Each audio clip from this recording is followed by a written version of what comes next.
Hi, and welcome to the Inside Lowell Daily Pulse. I'm Danielle McFadden, president of the Greater Lowell Chamber of Commerce, filling in for Teddy Panos again today and tomorrow. So thank you for being here. The Daily Pulse sponsors are brought to you by Ray Booten, licensed realtor in Massachusetts and New Hampshire, certified appraiser in both states as well. So if you're looking to buy or sell a home, a business, or commercial property, Ray Booten is the one to contact. Find him online at realestaterayBooten.com. That's realestaterayBooten.com. And by Wellpoint, the only health plan offering healthcare benefits exclusively to Massachusetts GIC members. At Wellpoint, your whole health is their whole point. I'm very excited to have these two gentlemen on with me today. Good morning, Danielle. We have Phil Sisson, president of Middlesex Community College. Great to be with you. And Nate Mackinnon, executive director of the Massachusetts Association of Community Colleges. Thank you for having me. Thank you for being here. So I met Nate at a Chamber Association event where he spoke, and I'm not just saying this, I get really excited talking about community colleges. Well, you should. It's an exciting time to be talking about community colleges. It really is, and just we've worked so closely with Middlesex for many, many years. We've always had somebody from Middlesex Community College on the chamber board. That's right.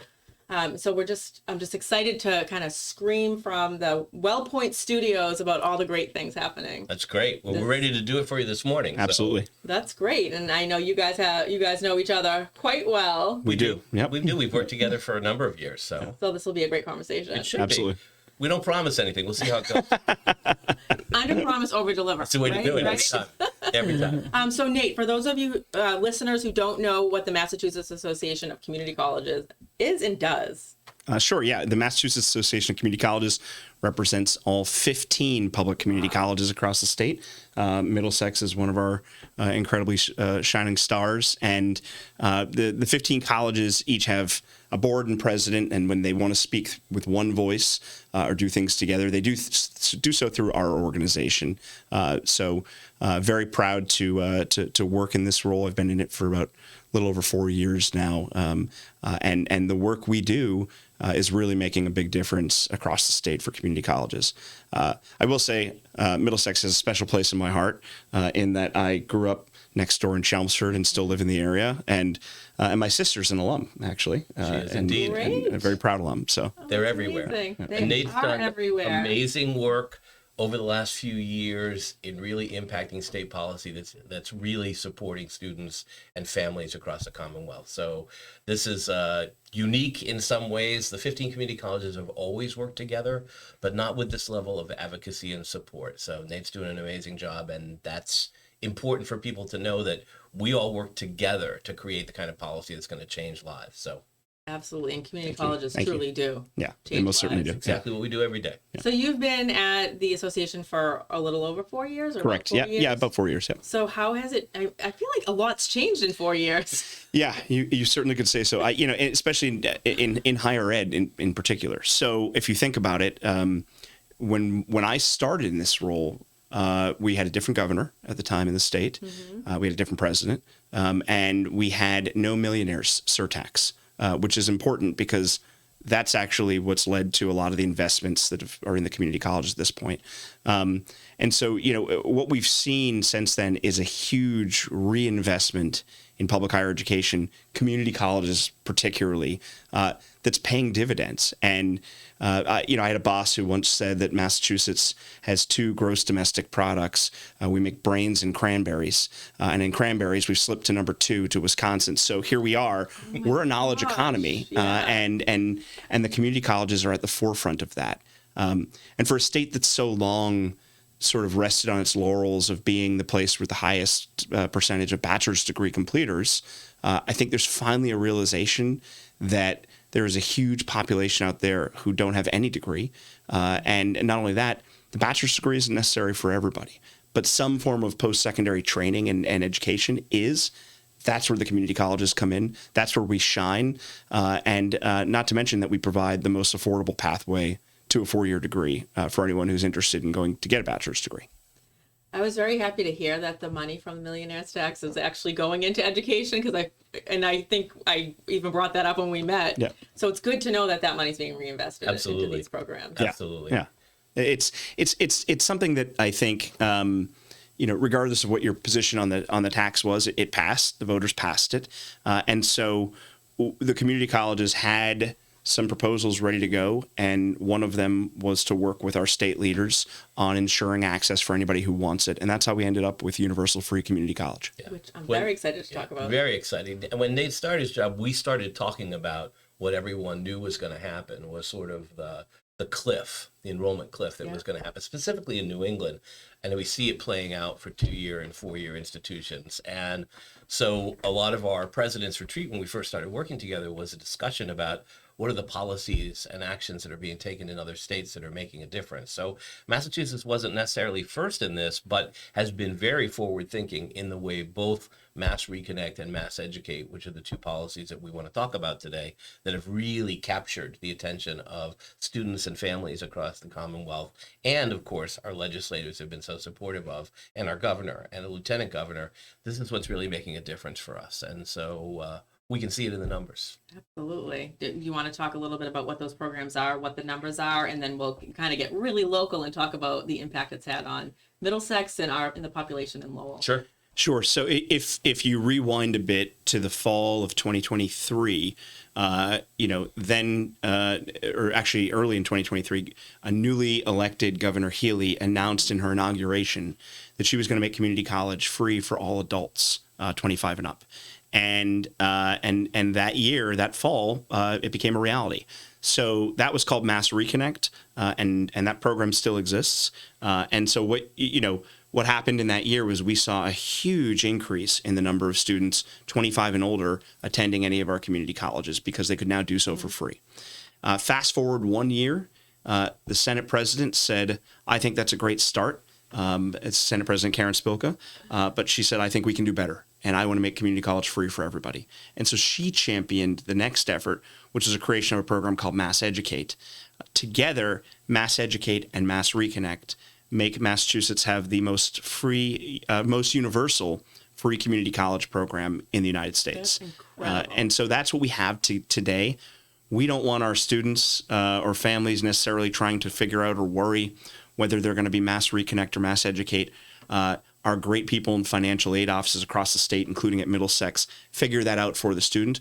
All the student needs to know is what they need to do to qualify to be able to be there and go for free. That first year was so exciting, Danielle, when we started talking about MassReconnect, as Nate has noted, and I think we need to look at what the new numbers are, but back then there was, even in the most educated state in Massachusetts, there were practically 500,000 people that had credits but no credential, right? Wow. And we all know those people. We know people that started at school, Absolutely. started at a 4-year school, and then life interrupted Yeah. that process for them.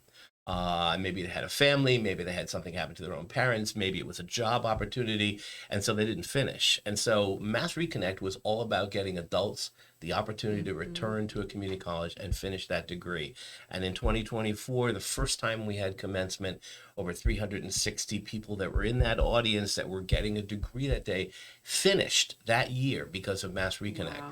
So it The chills. really That's caught like fire really life-changing. quickly. Absolutely. And it could be anything. I mean, we had an 84-year-old woman who just wanted to finish her liberal arts degree so that she could go on and study at a 4-year institution. And she did that. And we had a number of younger folks who really just had interruptions in their lives that made a huge difference and that was not affordable for them to come back. So this is all about taking that biggest obstacle. It's about taking financial issues out of the way so that students can come and be the successes that we know that they can be.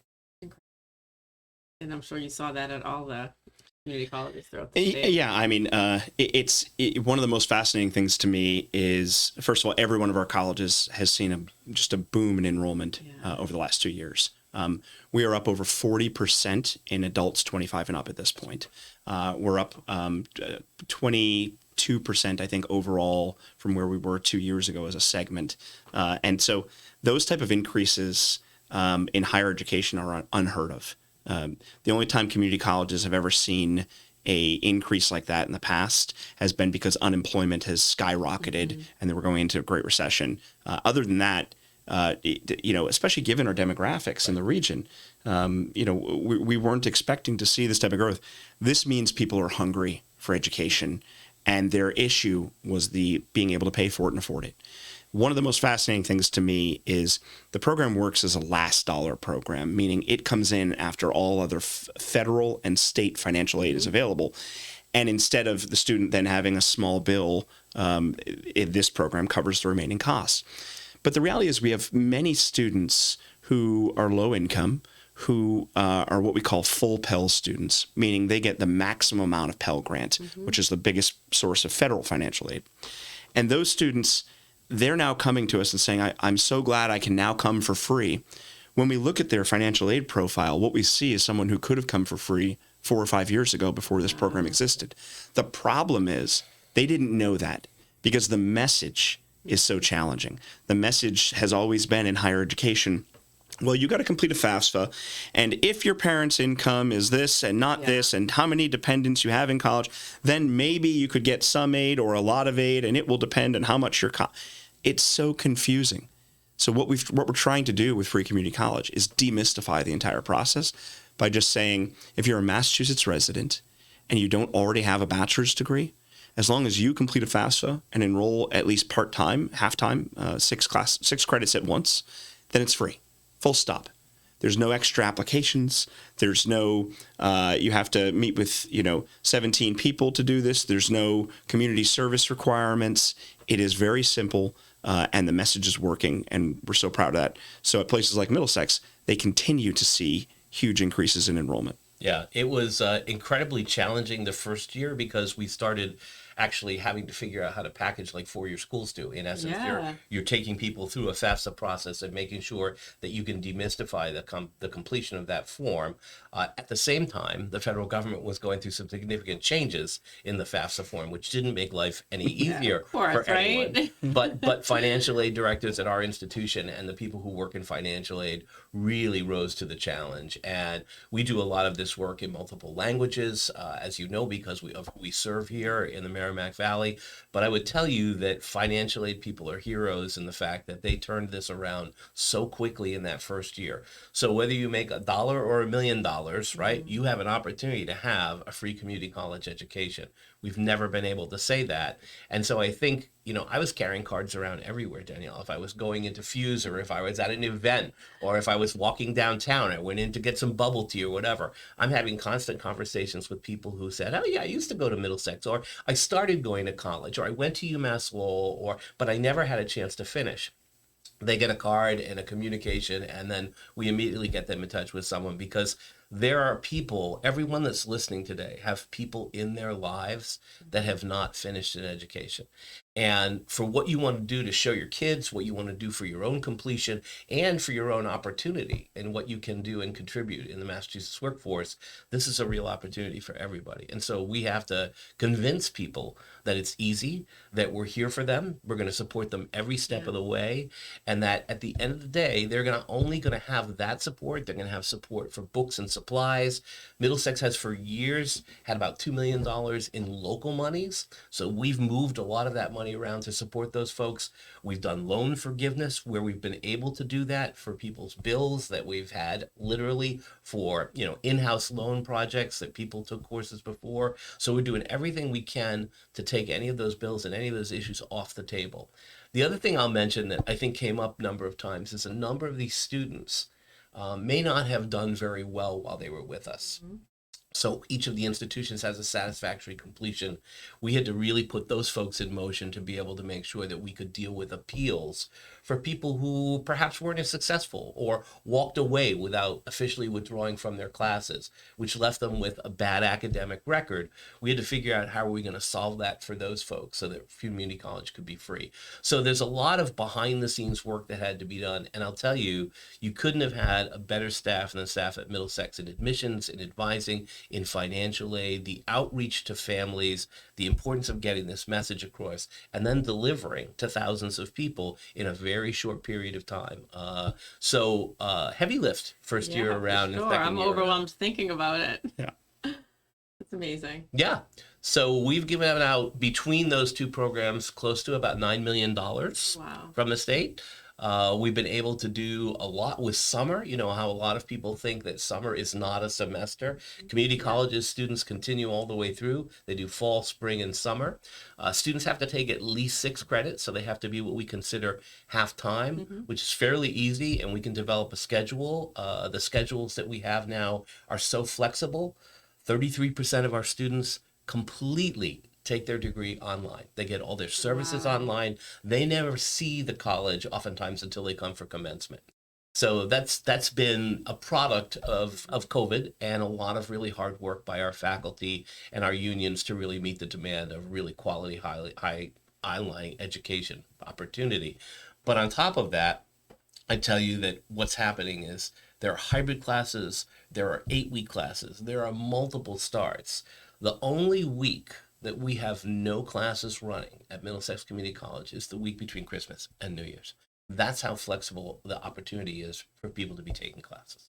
So you mentioned 6 credits. Is that typically like 2 classes? 2 classes, Okay, yeah. all right. Unless somebody's taking a lab science class or a 4-credit class Yeah. in math, right? Okay, but typically, so 2, I mean, that is so doable. Yeah.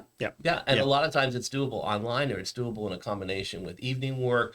If the flexibility of the schedule is there, then we can try and meet everyone's needs. Yeah. A lot of times coming back to school and learning how to do online courses is intimidating for a lot of adults. But we have folks that walk them through that entire process, that there are students that are involved in that class that help those students through supplemental instruction and tutoring and support. They're called Blackboard ambassadors. That's our learning management system. So there are people that can help you every step of the way to get through and then successfully achieve what you want through some online learning. And so we built all that into the process as well. I think it's important to point out here, Danielle, that the original concept of this, there are free community college programs all across the country, but as I said earlier, none are as universal as Massachusetts. Many of them have a full-time requirement, meaning you have to attend for at least 12 credits, if not 15 at a time. And we had that conversation with then Governor Healy, with Governor Healy when she was just starting off, actually before she'd even taken office. I think she'd been elected but not yet inaugurated. We had that conversation about her program. And the reality was that what we pointed out was, look, sure, full-time attendance requirements will get students to degree faster. It will also turn away a lot of students who could really use this program. The students who go to Middlesex and at all of our other community colleges, statewide, we have 2/3 of our students who attend part-time, just about 67%. And that trends nationally too. Why? It's not because they don't want to go more. It's not because they want to play video games or spend time with their friends. It's because they're working and they have families and they're trying to also earn a paycheck. Remember, community colleges in Massachusetts are not dormitory residential institutions. They're commuter institutions who serve the people in their community. So it's important to know that our students want to better their lives. They want to be on a path towards upward mobility. That's why they're there in the first place, is to be able to have a credential that gets them higher earnings in the long run. But most of them, the majority of them, also need to work and support a family and put money in their pocket. And so that requires them to only go part-time. And that's a policy as a state that we should be endorsing, and we have, which is that it's okay and good to work while you go to college. That's a win-win for the workforce and employers, as well as for the individual. Yeah, and I'd also say that it's not just that it's okay to meet that standard of what we want to have happen for economic mobility. We have to make sure that the college accepts and represents in the curriculum a lot of that opportunity that students are taking, whether it's through co-op or internships. Students coming out of a community college with just a certificate or some short-term training or a degree without hands-on experience are not necessarily the best off that they can possibly be. And so we want to make sure that students are reflecting on the skills that are needed by employers and build that into the curriculum. So we created the Office of Career Integrated Learning so that that opportunity can happen for everyone that comes to Middlesex. So we're hoping at some point to be the northeastern of community colleges. So you come out, you've had a couple of co-op or internship opportunities. They built right in, they're baked into your curriculum. They transfer to the four-year institution, but then you're coming out not only with a certificate or an associate's degree, but an opportunity to have real-world experience on your resume. That's going to make a difference. That's a game changer in terms of economic mobility. So the partnerships that we've created with a lot of businesses that are out there that are listening, and if you have opportunities for students to contribute in any way to the work that we're doing, for students who are doing amazing work and are highly talented, they need an opportunity to get real world experiences. So whether it's job shadowing or opportunities for internships or placements, we're really interested in talking to you and would love to hear from you. That's excellent. And I'm thinking about just what your students can add to the classroom too. Correct. When they've worked and they have the life experience that You you got it. don't have coming right out of high school. You got it. Exactly. So I'm sure the conversations and just kind of what they bring to the classes. Yeah, I'm glad Priceless. that you brought that up, because I think a lot of times when people think about community college, they think that there's some linear trajectory, right? Someone's coming directly out of high school, they're Yeah. going to go to community college, and they're going to transfer over to UMass Lowell. And don't get me wrong, we're the #1 transfer dyad in the state, so we want that process to work for upper mobility for folks. But there are a lot of adults that access the community college, and people often don't think about the challenges of a returning adult and making sure that they have the support. So if you're out there and you haven't finished your degree, or if you're nervous about coming back to school, the best place for you to do that, to get reconnected, is a community college where you're going to have all the wraparound supports Absolutely. that allow you to get tutoring, have the kind of support with engagement inside and outside of the classroom, and can really to monitor your success and help you be successful by making sure that you can meet those milestones to get to that finish line. So that's what we do best. You're such a welcoming institution. I mean, it's like a family at Middlesex. Sure is. Yeah. Innovation, inclusion, and impact. That's what we Yeah. really care It's about. so- And that it's inclusion so is true. so important. We've been working with the Achieving the Dream National Foundation to really implement the community vibrancy framework. And it's all about how we start with our communities of color, our communities in the city, our communities that are really part of our religious communities here in the Merrimack Valley. All of that builds on what we should do. Those are the folks. Community is our middle name, and we say that a lot. But in essence, starting the foundation with having conversations with our communities about how they can be included in the work is really important. What are you seeing at some of the other colleges throughout the state?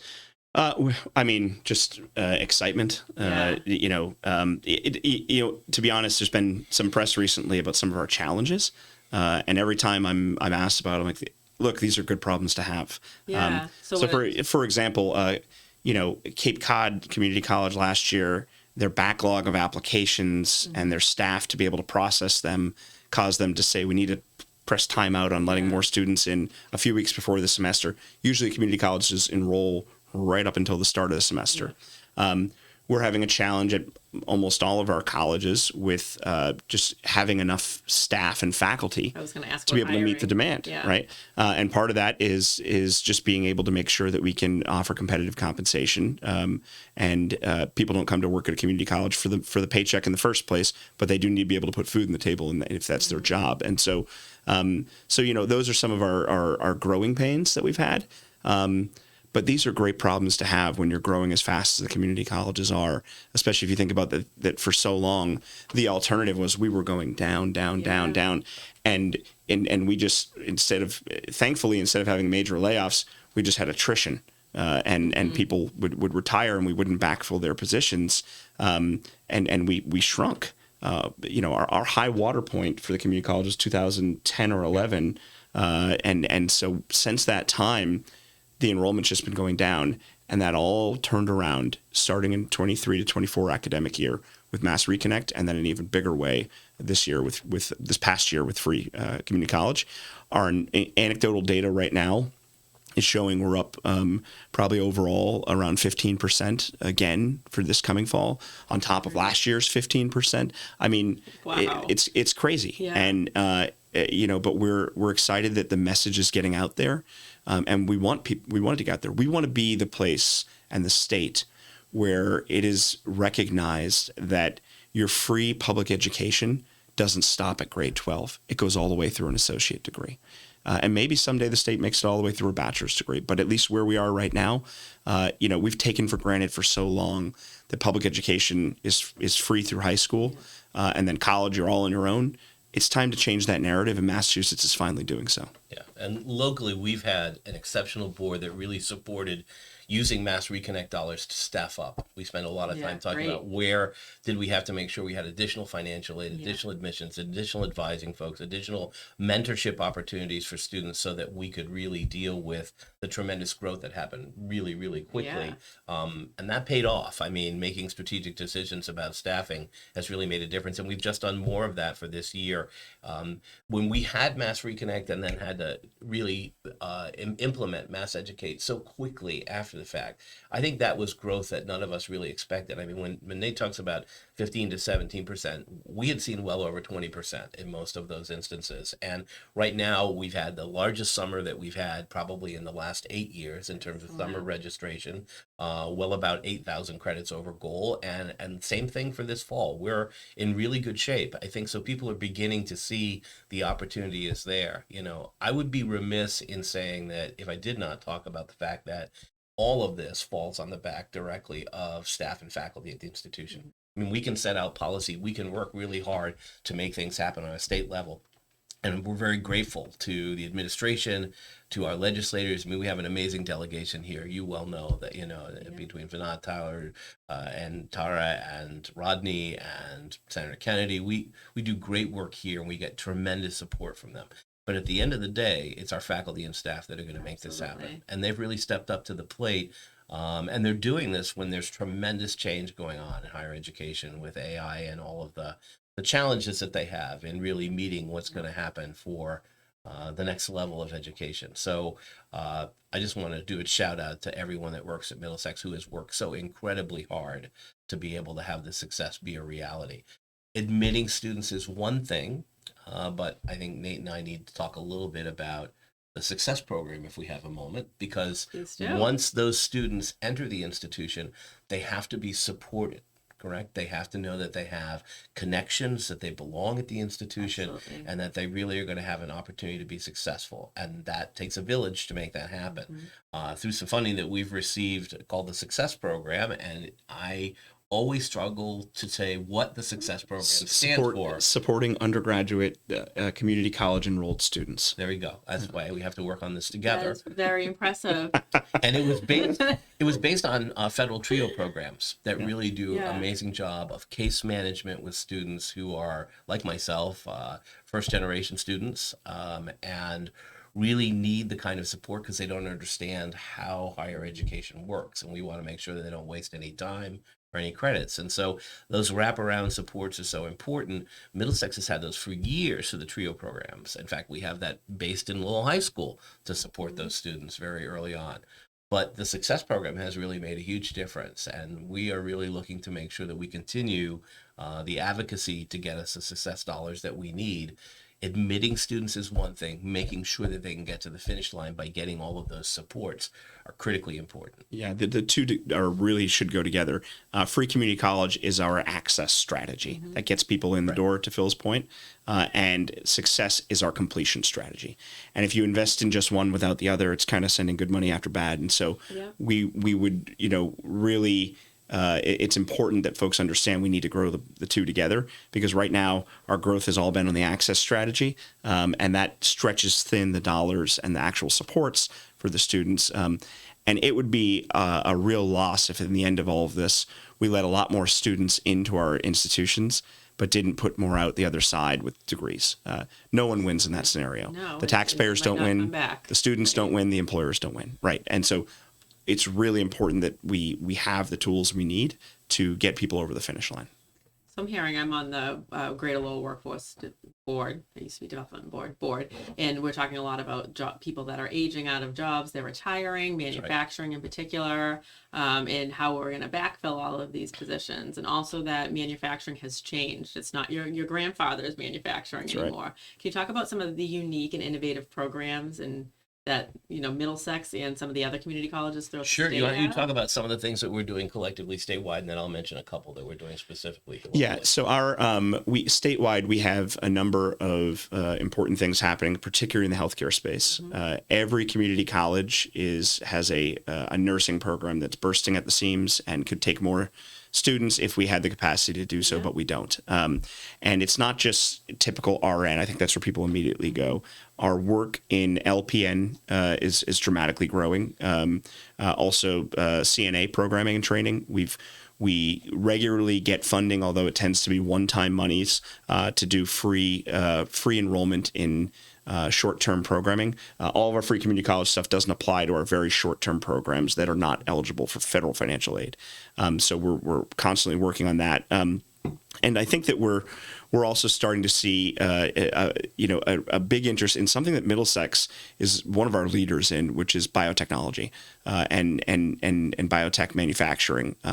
But Middlesex has really been out front on that ahead of the other colleges. Yeah, the program has existed for 33 years, and it's run by a force of nature whose name is Dr. Mary Lucy Bladen, who got her PhD at Northeastern and came and started the biotech program here and has grown it over the years. And now that program has not only an 8-week intensive experience, that's a 6-credit experience for students to get immediately into the workforce, but they can continue to do that work through a certificate and associate's degree. And then the NSF grant, the National Science Foundation grant that we had for a couple of years there, really helped those students go to Northeastern where they completed bachelor's and master's degree. So we're very proud of how we've impacted the biotech industry here in Massachusetts.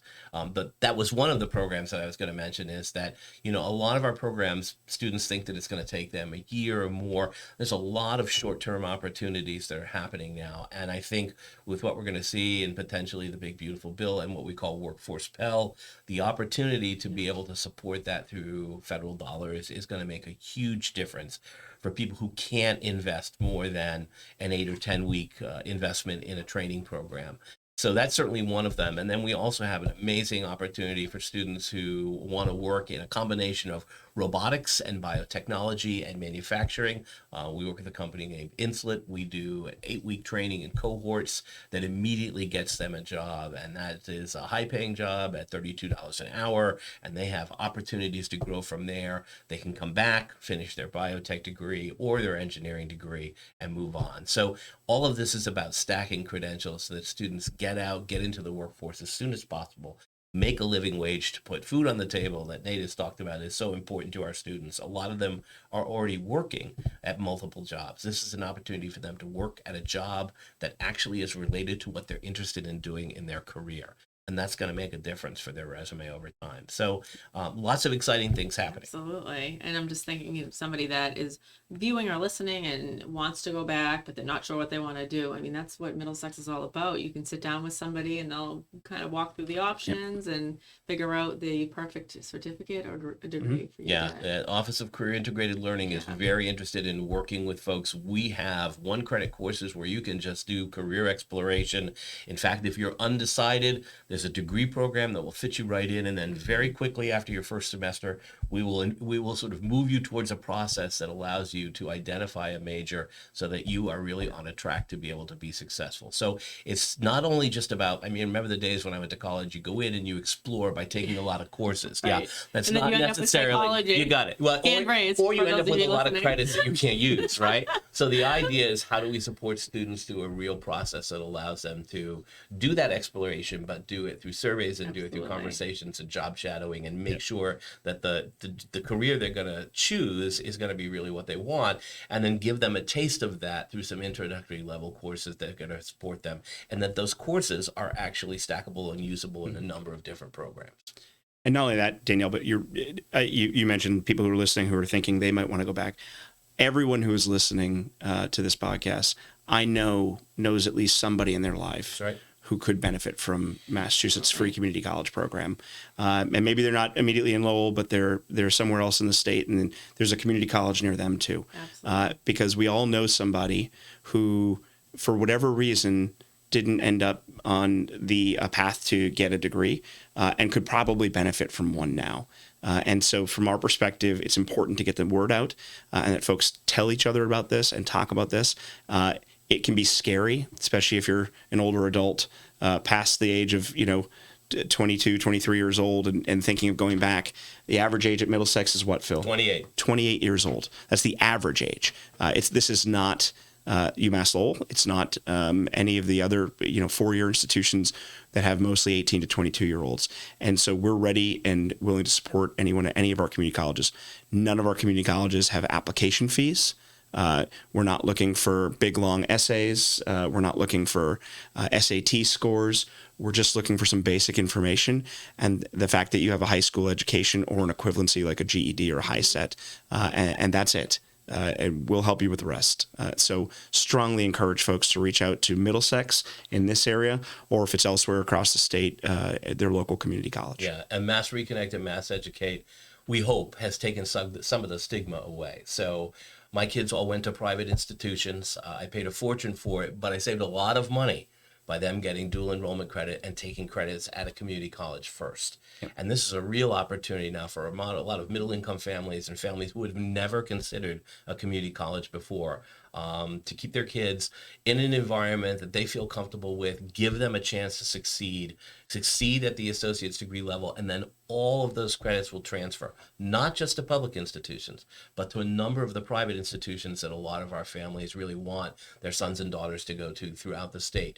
So don't think that it's just a public pathway. There's a public-private pathway that works as well. And we're here for all of that, and it happens for all of our students. So whether you want to go to Harvard or whether you want to you go to UML, that opportunity can start at Middlesex Community College, and it can be free. And you can get your career exploration done when you're at Middlesex. Correct. Exactly. Versus when you're at a private institution. Yep. And all your gen eds out of the way so that you really start as a junior. And in fact, Chancellor Chen and I will be signing an agreement very soon that's called JUMP. It really is focused on a joint admissions opportunity where students will be able to be both UMass Lowell students and Middlesex Community College students simultaneously. And we're excited about the possibilities of that growth. Sounds like we should jump into a podcast about that soon. That's soon. That's for sure. Sounds like a great idea. Can we quickly touch upon dual enrollment and what you're doing with Lowell High School and some other surrounding schools? So we have 43 partner high schools 43 that we develop individual MOUs and agreements with. So we have done a lot of work over the last few years. I started my career as a high school teacher. And so I have great respect. What people don't realize is the credentials for someone who's teaching in a high school and teaching at a community college are often very similar. Master's degree in the discipline, really, really skilled teachers who have been through education programs. And so some of our best talents, some of our best teachers are teachers both that work in high schools and work in community colleges. They're amazing. The number of faculty that you see over at Lowell High School with PhDs would astound people. They don't realize just the talent that's there. So we have an opportunity to really create a program through concurrent enrollment that allows our students to not disrupt their day. They take these courses during the regular course of their school day, taught by their teachers and mentored by Middlesex Community College faculty. It's called concurrent enrollment. There's a lot of professional development, and they're teaching out of a college syllabus. So the student that's getting a biology class or a criminal justice class are taking it directly at the high school. And as I said, we've got about 20% of our population now that are all dual enrolled students.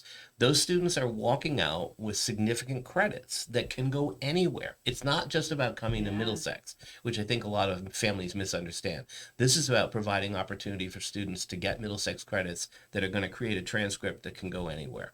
And so what we see is, and we've got this with a number of partner high schools in Toba Valley, for example, we have students that cross the stage at commencement who get their associate's degree before they graduate from high school. Incredible. It's incredible planning. It's incredible planning, and I think that is really an opportunity that a lot of families don't realize, and that opportunity is right down the street here at Lowell High School as well. So I could name all the high schools from Chelmsford High School to, we have different paths and trackways. Chelmsford really does a lot with business. We've been doing a lot here with Lowell High School with STEM and early childhood education. So each pathway is somewhat different, but some of these designations that we have, 3 or 4, are really for early college. So you will hear at Lowell High School about early college, and that means that the state is paying for those credits while the student is in high school. Which is great because, of course, they can't access free community college because they haven't graduated from high school yet. So parents can save a tremendous amount of money. It's probably, I think it's a 52% discount on what it would cost per credit for students to take dual enroll courses. And so doing that, all you have to do is do the math.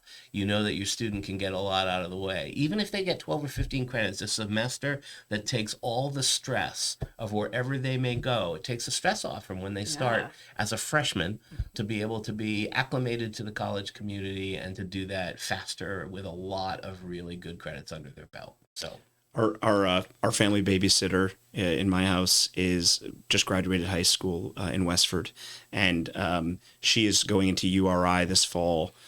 She's entering as a sophomore because she took 30 credits at Middlesex as a dual enrolled Not student. amazing that she's going to Rhode Island. Yeah, because she's I a agree. babysitter, I know, but I'm a native Rhode Islander, so URI is a fine institution. and my wife is from Rhode Island. You know. No, it's a great, it's a It's great all good. institution. I'm just saying when you lose your babysitter.